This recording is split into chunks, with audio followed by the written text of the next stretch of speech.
আমার যা শহর থেকে মাসিক অনেক কিছু বাজার করে নিয়ে এসেছে। আসসালামু আলাইকুম everyone, welcome back to my channel. সবাই কেমন আছেন? আশা করি সবাই ভালো আছেন। আমিও আপনাদের দোয়ায় আলহামদুলিল্লাহ অনেক ভালো আছি। নাতি বাড়িতে আসছে দেখে তার দাদু তার জন্য খই বাছতেছে। তার নাতি খই খেতে খুব পছন্দ করে। গ্রামগঞ্জের মা চাচির হাতের এই খই ভাজা দেখতে বেশ ভালো লাগে। যাই হোক, আমি রান্না বসিয়ে দিয়েছি। এখানে তেলাপুইয়া মাছ ধুয়ে নিয়েছি আর কচুরলতি ভাজি বসিয়ে দিয়েছি। আমার ভাসুরের মেয়ে ছেলে তেলাপুইয়া মাছ পছন্দ করে, তাই আজকে তেলাপুইয়া মাছ ভাজি করব। কচুরলতি ভাজি করে রেখে মাছ ভাজা বসিয়ে দিয়েছি। এদিকে ভাতে বলক চলে এসেছে। আমার শাশুড়ির খই ভাজা প্রায় শেষের দিকে। এদিকে আমার ভাসুরের ছেলে আর আমার ছেলে গোসল করতেছে। আমার মেয়ে টুলের উপর বসে বসে ওদের গোসল করা দেখতেছে আর হাসতেছে। ওকেও এখন গোসল করিয়ে দেব।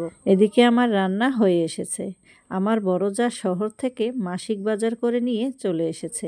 ছেলে বাড়িতে আসছে বলে কথা, ভালো মন্দ কিছু না খাওয়ালে হয়, তাই ছেলের জন্য গরুর গোশত কিনে নিয়ে এসেছে আর মাসিক কিছু বাজার করে নিয়ে এসেছে।